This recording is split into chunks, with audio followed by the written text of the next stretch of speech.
Baik, pemirsa, kita lanjutkan lagi di segmentasi tanya jawab dan kami persilakan berikutnya kepada Bapak Ari yang akan dijawab oleh Ustadz Azhari. Silakan.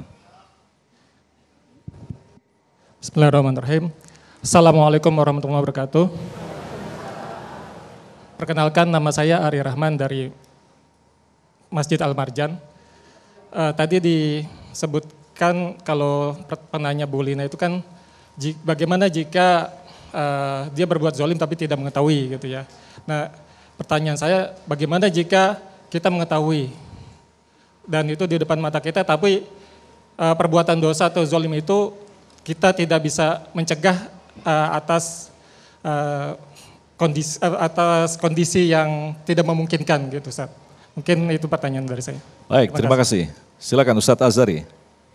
Oke, bismillahirrahmanirrahim. Ada peristiwa yang kita nggak suka atau katakanlah kemungkaran. Bukan hanya kita yang nggak suka, tapi Allah yang tidak suka. Tapi kita nggak punya wewenang, nggak punya otoritas untuk menghilangkan kemungkaran itu karena 1-2 keterbatasan kita. Bagaimana tanggung jawab kita di hadapan Allah? Oke, betul gitu Pak ya.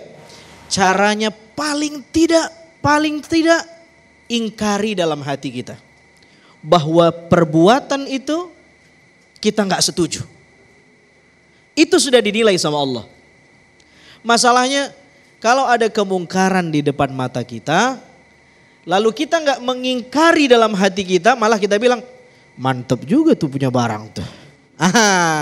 Ini udah beda cerita nih. Udah dia nggak amar ma'ruf nahi mungkar, dia membenarkan dalam hatinya. Maka ini nanti yang diaudit sama Allah tuh. Tapi dia mengingkari.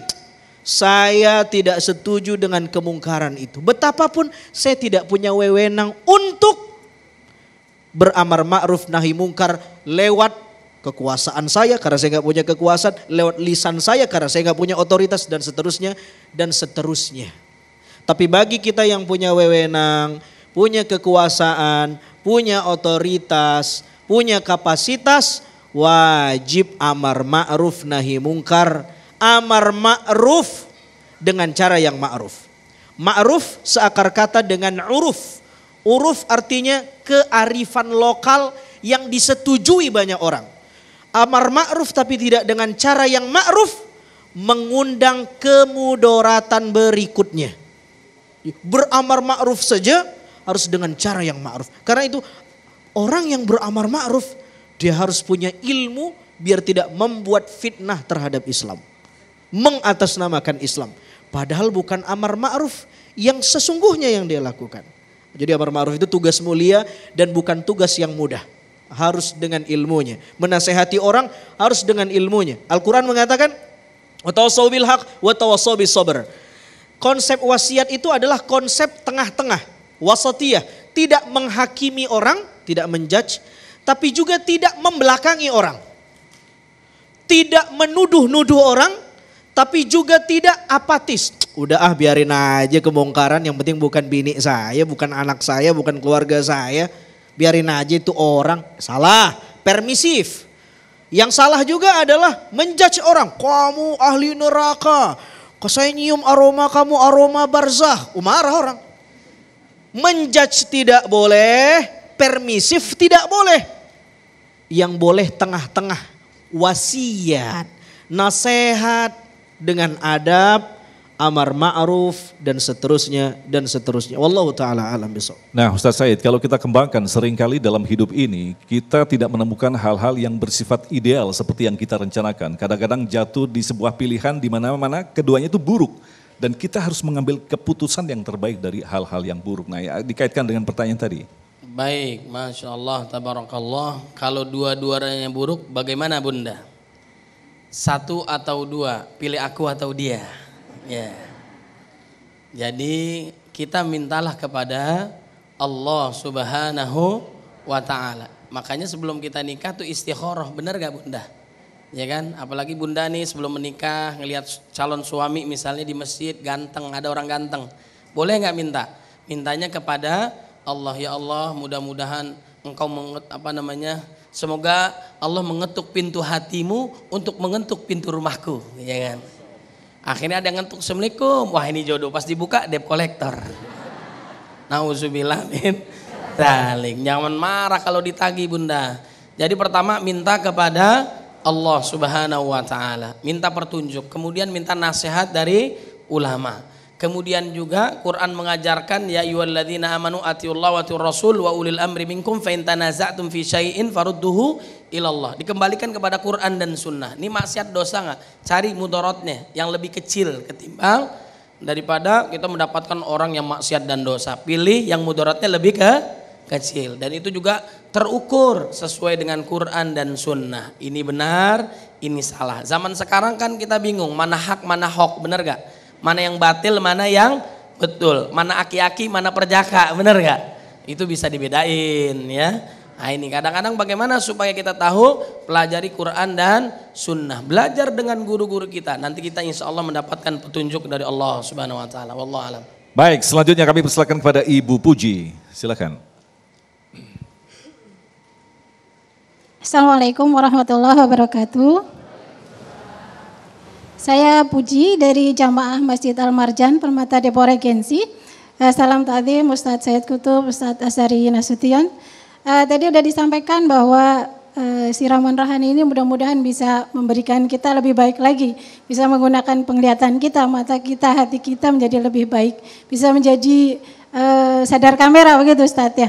Pertanyaannya Ustadz, Allah itu tentu punya galeri ya atas kejadian ke masa kita dari kecil sampai sekarang gitu. Nah bagaimana kita bertaubat atas kesalahan-kesalahan yang telah lalu sehingga auditnya jadi bersih gitu. Terima kasih. Wassalamualaikum warahmatullahi wabarakatuh. Assalamualaikum warahmatullahi wabarakatuh. Ibu Puji ini auditor jangan-jangan. Silakan. Allah memiliki catatan perbuatan kita. Allah itu, ini sekarang bulan apa nih? Bulan pinter banget sih. Bulan apa sekarang? Bulan Februari.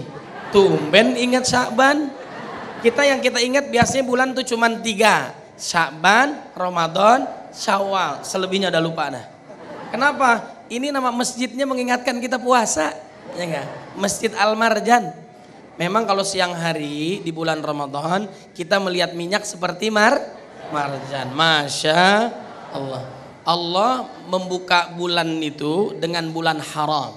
Dalam surat At-Taubah ayat 36. Di antara 4 bulan haram, Zulqa'dah, Dzulhijjah, Al-Muharram, dan bulan Rajab.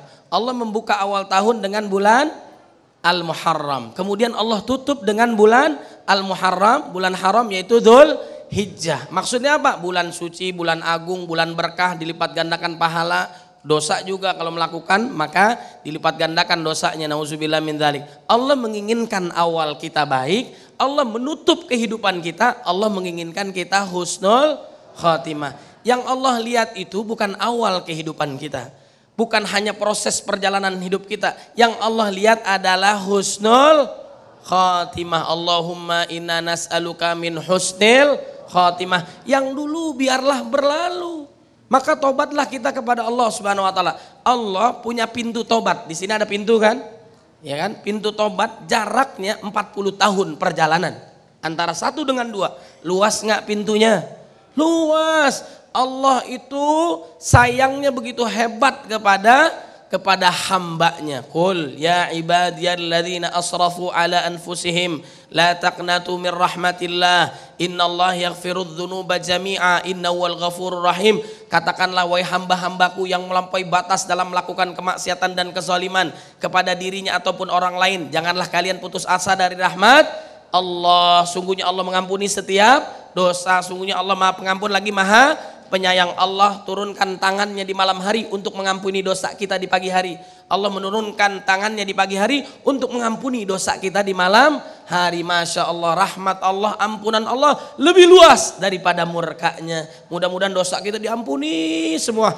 Kita setangga di dunia, bersama-sama di surganya Allah. Amin ya rabbal alamin. Nah Ustaz Asyari, kita sedikit tambahan, artinya kita mengenal satu hadis qudsi yang sangat populer sekali, seakan-akan di dunia ini ada orang yang hidup sebagai ahlul nar begitu, tetapi menjelang kematiannya Allah menetapkan sebagai ahli surga, dan begitu pula sebaliknya. Lantas amalan-amalan kita, apakah tidak dalam arti dihitung atau seperti apa? Allah menghitung setiap amal baik kita. Hadis itu atau riwayat itu bukan menjadi alat agar kita kemudian udah nggak usah ibadah deh. Toh kita sama-sama nggak tahu takdir, mana tahu saya buat maksiat besok-besok saya ahli surga. Ya saya capek-capek ibadah ngaji kemajian beli baju ngaji, Senin kuning, Selasa hitam, masuk neraka juga. Bukan itu. Hadis itu poin pentingnya adalah menunjukkan otoritas Allah memasukkan orang siapa yang di surga, siapa yang ahli neraka. Dan poinnya adalah supaya kita tidak terlalu pede dengan amal kita. Bukan kemudian udah gak usah beramal deh, toh kita gak tahu. Bukan itu. Tapi poinnya adalah Allah yang punya otoritas memasukkan siapa ahli surga, siapa ahli neraka. Ya, dalam satu riwayat ada orang yang beramal dengan amal surga, tapi kemudian takdirnya mendahului dia menjadi ahli neraka. Padahal jarak dia dengan surga sejengkal lagi. Apa poinnya berarti? Kita tidak tahu amal mana yang membuat kita masuk surga. Karena itu jangan pernah pilih-pilih beramal. Mana tahu cuman senyuman kita kepada orang yang membuat kita masuk surga. Tapi bukan nama janda senyumnya. Beda. Sebaliknya, kita tidak tahu amal mana yang membuat kita, menggiring kita ke nerakanya Allah. Kita nggak tahu. Karena itu jangan pernah pilih-pilih untuk kemudian memilah-milah dosa. Ini dosanya ringan, ini dosanya gede. Yang ringan boleh dah dikit. Ringan ini, yang gede jangan pernah pilih-pilih. Karena kita nggak tahu dosa mana yang menggiring kita ke neraka. Jangan. Cuma karena kita mindahin sendal orang di masjid, itu yang buat kita masuk neraka. Sendalnya udah parkir di sini. Kita datang belakangan, kita geser sendalnya. Masuk sendal kita. Dihitung sama Allah. Perkara sendal doang. Saudara yang dimuliakan Allah Subhanahu wa taala, perbanyak aja amal tanpa pernah kita memperhitungkan. Tugasnya Allah, kita berharap kita ditakdirkan jadi min ahlil jannah. Amin ya Allah ya Rabbal Alamin. Baik pemirsa, kita masih menyimpan satu lagi pertanyaan. Kita akan jawab selepas pesan-pesan berikut ini. Damai Indonesiaku.